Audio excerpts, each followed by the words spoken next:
YOL. Ape to God, written by Professor T. Gorgon. Introduction.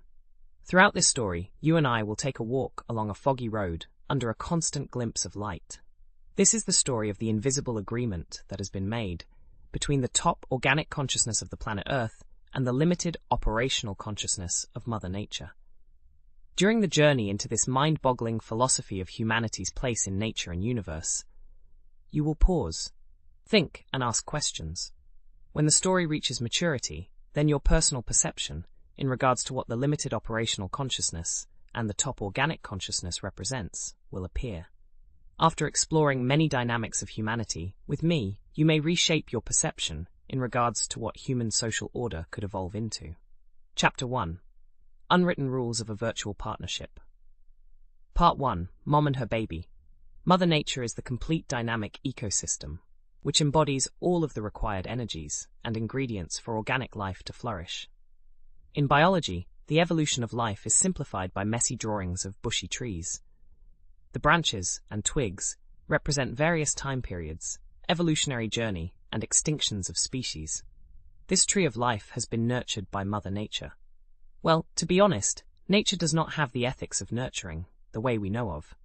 However, she creates the conditions for organic life to emerge. She operates and rules life on Earth within its wild laws. The wild laws offers no prison time for causing suffering, death, or extinction. These laws are coded within Mother's operational system. This, indeed, is an example of limited universal intelligence. You can think of nature's consciousness as a primitive form of consciousness that exists in the known universe. It is programmed to spark life and lets the law of natural selection run the show until her intended outcome is reached. One twig of the evolutionary tree of life has produced a seed that is so precious to Mother Nature. That seed, perhaps, represents the final product of the wild production process of nature, the wild and gorgeous Mother Nature, who operates within its limited non-organic consciousness. The precious seed was gifted by Mother Nature to choose the direction of the wind towards its favorable ecosystem, to flourish and grow on. The gift is called consciousness, and the best choice of ecosystem could be done only with a conscious choice. This special seed of top organic consciousness of the planet flourished into you and me, amazing Homo sapiens. Part 2. Intention of the nature. Let's explore the possible answers to the question, what is the intention of nature by sparking life? Under protection and guidance of the universe, limited consciousness of nature sparked and evolved all life that we know of, starting from the quantum-level ecosystem. Therefore, the evolution path of life went from semi-organized and integrated energies of molecules to the basic strands of RNAs and basic DNAs, then to single-celled organisms, fungus to plants, fish, insects, reptiles, and finally the most organized form of energies have evolved called mammals. Once again, in my perspective, consciousness is a byproduct of energies integrating in such a complex and unique order. In order to call something alive, the existing ecosystem has to allow the right conditions to spark the particles, molecules, and other energies to integrate and organize in such harmony that it starts the evolution of progressive consciousness. If the evolution process towards a higher consciousness was not initiated by the universe, then there would be no meaning of anything. In a sense, lack of a divine consciousness in universal existence would be the lack of existence itself. The primitive consciousness of nature initiated the ecosystem where molecules could combine in order to start the period of what we call the single-celled organisms. Thus, the journey to evolution of intentional organic consciousness within natural laws has begun. The natural selection operation of the blue planet would continue until the final product is reached. Throughout nature's trial period of hundreds of millions of years, to reach its intended consciousness, she created conditions for organisms with similar roles and survival techniques to evolve, even though they thrived at different time periods and places. Part 3. Convergent evolution. If you're curious enough to dig into the subject of evolutionary biology, then you will realize this phenomena, that at different time periods, nature has been allowing evolution of organisms that practice similar roles, hunting or self-protection techniques. Let's discuss random examples of this common pattern of nature's strategy and intention in the process of structuring and evolving life on the planet Earth. Evidence of this phenomena could be observed in current ecosystems and fossil remains. Porcupines and echidnas are distantly separated branches of the mammalian family tree. Echidnas are monotremes, the primitive order of mammals that lay eggs instead of giving birth to live young, while porcupines are placental mammals of the order Rodentia. Even though porcupines are herbivores and echidnas are insectivores, both of these mammals have evolved the same basic defense: sharp spines that can inflict painful puncture wounds on small carnivorous predators.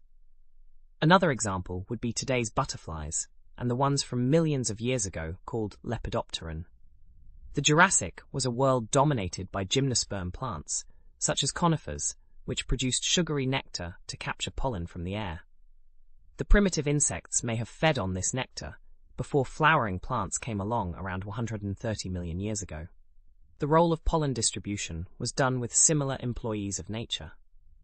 There are many examples of similar duties done by different species, in different timescales, throughout nature's evolution.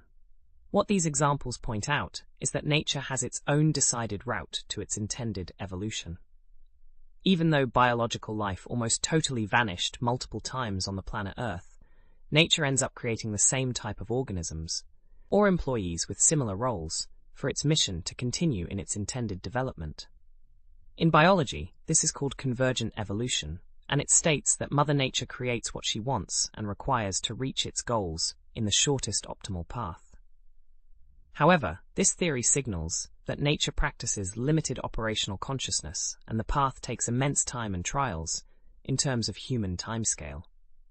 On the other hand, Homo's intended consciousness could bring instant outcomes compared to nature's limited capacity. Here it makes me think, and I ask the question: if nature has a pattern for evolution coded to its operational system regarding the order and conditions to create life, then I wonder if universal existence has its own plan. Is it limited like nature's ability to evolve life, or is it more intentional?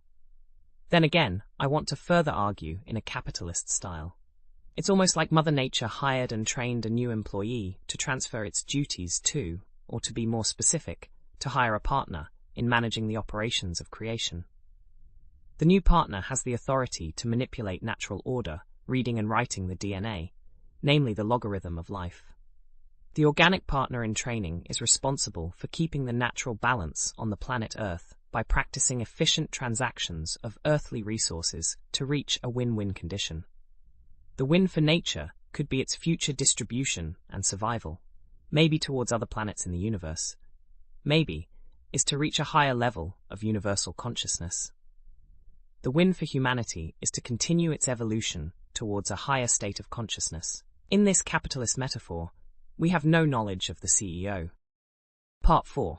The Invisible Contract. The introduction and the internship period between the two is already over. The initial contract is signed, and Homo sapiens has been promoted, on planet Earth, to a higher position in the operational department of life. The new role and the training period has been evolving progressively. Homo sapiens is granted higher authority in regards to the significance of impacts caused due to the transactions between the two. You may wonder who the two are and where this story is going. Then sit back and read it with me. Since I'm typing these words now, and I am diving deep into my imagination, which allows me to share this vision of mine with you. Within this metaphor, the efficiency of the ongoing transactions between planet Earth and Homo sapiens need to pass the standard caliber check of the imaginary sustainability and quality assurance department. Relax and follow the story with me. In this scenario, humanity's job tasks include analyzing, estimating, and manipulating the essence of the evolving human geopolitical and social structure. The goal is to lead the evolution towards the most feasible ecosystem possible for humanity. Here, a feasible ecosystem interprets an environment where there are efficient and sustainable transactions between the two. The authority range and role of Homo sapiens is regulated by an unwritten or an incomplete contract. Universe and nature has gifted us with the ability of imagination and assigned us a duty to learn the invisible laws of universal operations. so that we could create our own evolutionary tree towards a higher form of consciousness. In this story, nature shares its responsibilities and transfers some, if not all, of its own duties to one of her organic offspring. This is the unwritten partnership we are talking about.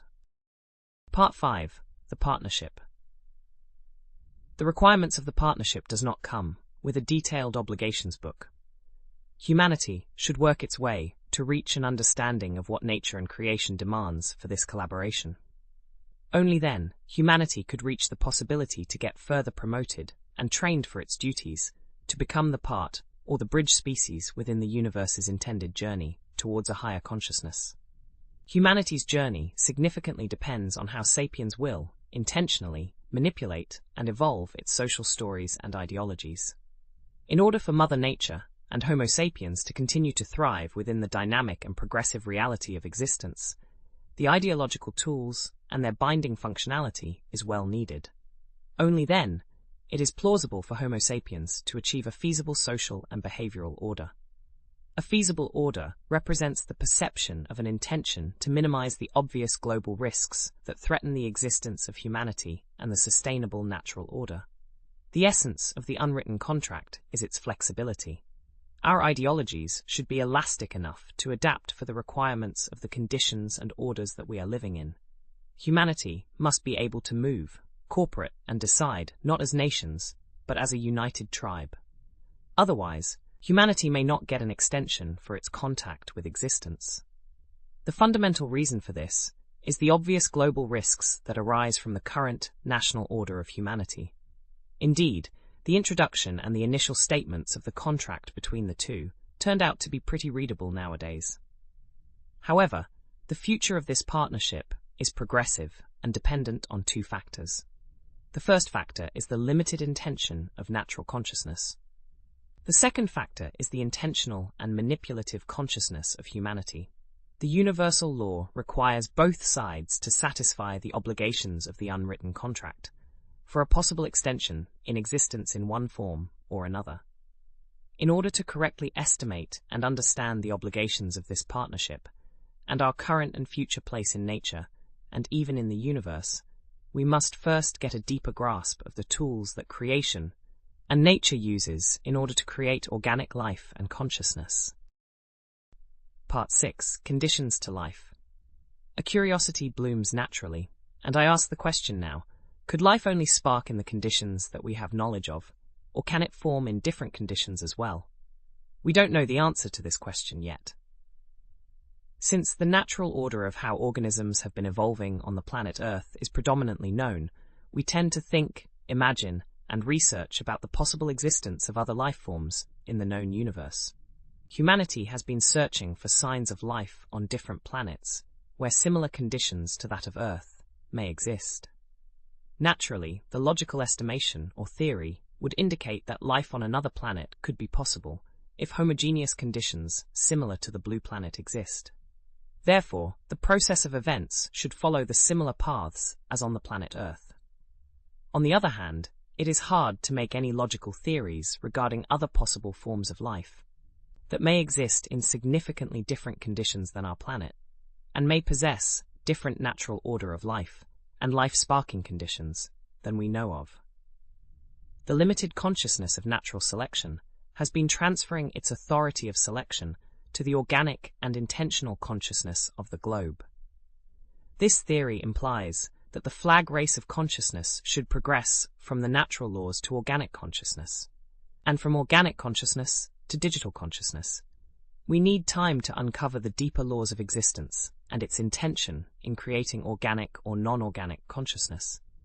Intention signals a divine consciousness that we have yet no idea about. Part 7. Role of the sapiens. If we further simplify the theory above, the planet Earth gave life to humanity. At the same time, it gave a higher authority role which demands a higher level of structural consciousness, compassion, and responsibility. This is an unwritten rule of harmony with the universal demands. In my metaphor above, I called humanity as the partner of nature. Natural laws evolved to exist on the planet Earth within the procedure of universal laws, and it created the right conditions for evolution of consciousness. Today, the highest level of organic consciousness that nature ever gave way to, can write the natural laws of nature in formulas or symbols. In this case, we are the software engineer and the project manager of the operational department of planet Earth. The role of humanity is to run this operation and use the tools and laws of nature to act like a creator, just like Mother Nature itself. Thus, this gave us huge responsibilities as a species and as a partner of nature. In this theory, Mother Nature holds the power and its rights to end this partnership anytime by means destroying humanity. However, it is also plausible if we consider a vice versa scenario. Although humans have gained the power to destroy all life, and nature too, nature owns huge reserves of time as its capital, backed by universe's unknown intention. She has enough patience and time to restart all over again, but not us. It is clear that the strategy of the game played by organic consciousness and universal structure should be done on the basis of respectful and loving partnership. The state of harmony is achieved when the demands of the unwritten contract are satisfied. Satisfaction means that nature's unbelievably slow progress trials to create the planet Earth's organic consciousness, Homo sapiens, should survive to give way to universe's demand for higher consciousness. In order to achieve this, humanity should be thriving on a sustainable ecosystem in order to continue its digital transformation process. Now, this could lead to a win-win situation and a success story for humanity and nature. Otherwise, it would be a lose-lose situation, since millions of years of progressive evolution of its conscious baby would fail, and she needs to restart her intended evolution plan all over again. In this scenario of an unsustainable environment, humanity will suffer the consequences of racing nations, use the resources of the planet irresponsibly, and cause destructive events for its socio-economic order. In this scenario, humanity could fail to find out what the rest of the evolutionary journey could have been on a healthy human ecosystem that has not yet been tried on a global scale. Time will show towards which scenario that we will evolve closer to, and if we have deserved to get promoted by our employer. Talking about this makes me think about what Professor Yuval Harari said. Don't take human stupidity for granted. I would like to add to this very agreeable comment of Harari's, and say also, don't underestimate humans' possible place in the universe. Chapter 8. The feasible human ecosystem. Nature consists of all the ingredients that humanity needs to move forward, learn and create further, and survive. Survive sounds like an ancient word, but today it is a must-have skill that humanity should learn to practice efficiently, not on an individual level, but as a whole collective social structure. At the moment, the blue planet and its ecosystem is the monopoly supplier of all the ingredients needed for humanity's and other organic life's existence. It is a creator, teacher, and a live picture and a movie clip of our own existence. We can be creative only when we can learn from the creator. In this case, it's called nature. The nature that ruled the planet Earth as the operations manager of this ecosystem. Now that we are inventing many new technologies and few ideologies as significant driver tools for our possible future, we can more accurately observe and estimate the most significant risks that are approaching. We need to have clear and feasible strategies to bloom self-updating systems for humanity and a sustainable global ecosystem. The solution key to a global problem is a global strategy. The most feasible way to approach and achieve a less risky world is to manipulate our conscious ideologies regarding the current understanding of societies. Obviously, our place in nature is not going to loop towards the Darwinian way of isolation of societies and natural selection, but towards a period of intentional selection on a ground where there is a trend of integration. However, the journey towards the unknown place of humanity in the universe is possible within the terms of the unwritten partnership contract with the beautiful nature. Chapter 9. Funky idea of global integration. Today, the compassion level towards people from other societies is at its peak, compared to the rest of human history. This is the direct result of our transformation into a more integrated global society.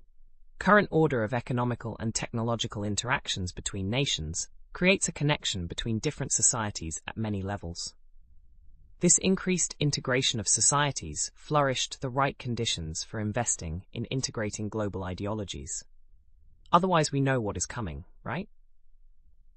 On the other hand, I am from North Cyprus, a small Turkish Cypriot community that exists on planet Earth. There were around 30 kids from North Cyprus who went for sports competitions in Turkey while I am writing these paragraphs, and unfortunately, they all are gone due to an earthquake. I wish them peace, and better luck wherever they are now. Naturally, people tend to feel different levels of emotion towards people representing various groups. The intensity of this emotion depends on their similarities and common grounds. I belong to the North Cyprus community, or group, and due to my human instincts, I felt and thought more intensely for those kids and their families who went to Turkey for a couple days for a sport competition than the other kids. However, the level of compassion that we tend to feel for other societies could be manipulated by news, social media, and education systems, and so on. It is plausible now to strategize a global ideology and inject into human social order in order to increase the compassion level of global societies towards each other.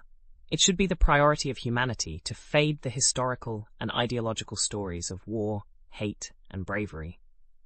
These nationalistic and patriotic ideologies should transform towards a well-needed vision of a futuristic humanitarian society of new world order. Do not forget how many wars were fought, how many kids shed their tears before they were ripped away from their parents.